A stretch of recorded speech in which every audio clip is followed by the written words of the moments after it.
안녕하세요. 펀드메딕입니다. 구독과 좋아요 부탁드립니다. 정책금리를 인하했지만 한국은행 기준으로요. 시중금리가 올라가는 굉장히 혼란스러운 상황이 벌어지고 있는 지금입니다. 제가 올해 추천드리는 게 우리 단기채에서 하이플러스로 좀 바뀌었는데요. 카카오페이 증권에서도 쉽게 가입할 수 있는 유사한 채권이 쏠쏠한 대한민국 채권이라는 것이 있습니다. 그래서 8월 성적표로 한번 다뤄보도록 하고요. 그리고 이제 만기 매칭 ETF로 예전에 소개해드린 적이 있는데 2025년 9월까지 보유하게 되면 지금 만기 수익률 기준으로 3.5 이상 보수 차감하고 기대가 되는 우리 자산운용의 브랜드의 ETF가 있어서 같이 말씀을 드려보겠습니다. 이제 쏠쏠한 대한민국 채권 펀드는 그동안 제가 언급은 안 드렸지만 이제 금리가 앞으로 하락 전환 내지는 좀 하향 안정화되는 시점에서는 추천드릴 만한 상품이라고 그래서 리뷰를 한번 해보려고 하는데요. 8월 나들 0.17% 수익이 났고 이 수익률을 보게 되면 하이플러스 추천드리는 거나 유사합니다. 파란색이 쏠쏠한이고 녹색이 하이플러스인데요. 듀레이션이 조금 더 긴 펀드 기준으로 약 한 2년 초반 수준까지 늘릴 수 있다는 점이 두 상품의 유사점입니다. 둘 다 채권 전문 하우스로 잘하는 회사인데요. 이게 비교해보게 되면 변동성이 한화께 조금은 더 높은 것 같아요. 그래서 저는 좀 더 보수적으로 운영하는 하이플러스를 추천드리는 입장입니다.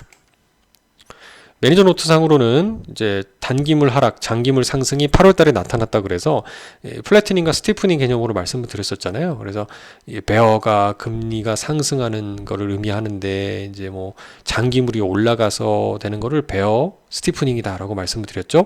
이제 갑자기 헷갈리면 잊어버리시면 됩니다.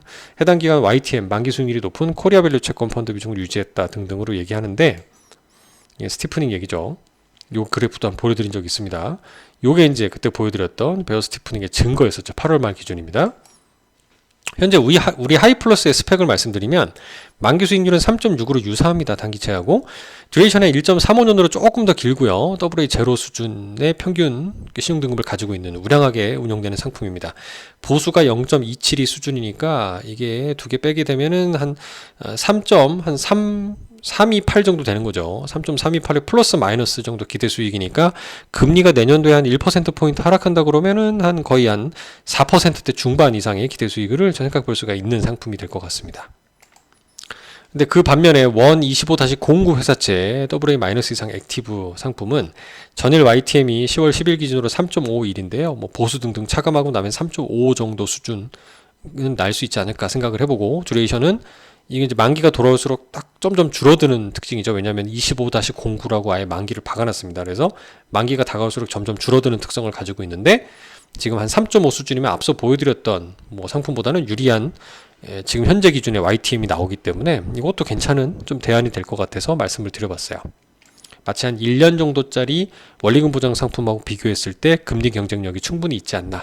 아까 AA- 이상의 뭐 한국투자증권이나 키움투자증권 뭐 보다도 좀 낫지 않나. 그리고 얘는 중간에 팔고 나와도 되는 유동성이 있는 장점이 있거든요. 중도 해지 이율 적용에서도 좀 자유롭다라는 특성이 장점입니다.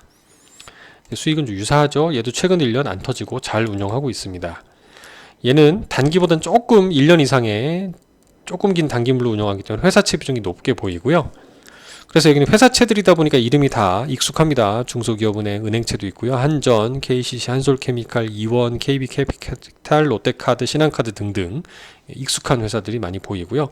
종목 또한 거의 4.45로 유사하게 다 깔아놨네요. 그래서 얘는 매매가 자주 일어나지 않고 거의 뭐 사놓고 만기 보유 쪽으로 쭉 가는 형태가 아닐까. 그래서 이 현금성 자산이 10.08이 있는데 얘 이제 제일 리스크라고 할 수 있다면 10%가 넘는 펀드 자산에 환매가 들어왔을 때 있는 채권을 좀 팔아서 줘야 되는 리스크는 좀 있을 것 같아요. 제가 종목 쏠림 리스크 말씀드렸었잖아요. 탑 1에 있는 것도 3%대밖에 안 나왔었는데 얘는 전 종목이 4%대로 깔아놨다는 얘기니까 상대적으로 분산도라는 면에서는 뭐 아주 많다라고 비중을 얘기할 수는 없지만 그래도 펀드런 갑자기 환매가 집중됐을 때 리스크는 조금 있지 않을까라는 생각도 일부 해보게 됩니다.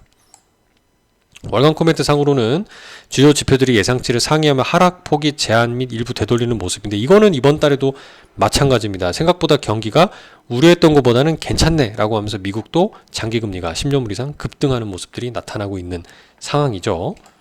그럼에도 불구하고 펀드 성과 플러스 기록했다고 자랑하고 있습니다. 향후 운용계획상에서는 국고채 금리의 하방 압력으로 작용할 것으로 9월 FOMC 얘기를 했는데 이거는 비컷 했죠. 그래서 이거는 8월달 말 기준이라 좀 양해 부탁드리고요. 그리고 한국 기준으로는 연내 1회 10월 기준금리 인하 전망 유지했는데 이것도 맞췄네요. 10월달에 금리 인하 했습니다. 25bp. 그래서 그 얘기고, 이것도 똑같이 좋은 뉴스라면은 우리나라가 쓸 돈이 많아서 국채 발행을 많이 해야 되는 상황에서 다행히도 외국인 수요가 90조 원 내외 가까이 이제 추정이 되는 월드 본드 인덱스에 투자가 되는 이게 확정이 되었습니다. 그래서 내년까지 한 1년 정도 유예 기간을 두고 이 돈이 나눠서 들어올 거라고 하니까 아마 수요 면에서는 조금 숨통이 트이지 않을까라는 말씀을 드려봅니다. 일단 채권 시장에 어떻게 보면 좀 성과 면에서 좋은 성과가 기대될 것 같아서 뭐 주식은 변동성이 커졌을 때 잠깐 들어가겠지만 가급적 운용 자산은 채권 위주로 운용하시는 것을 좀 추천드리는 국면입니다. 감사합니다.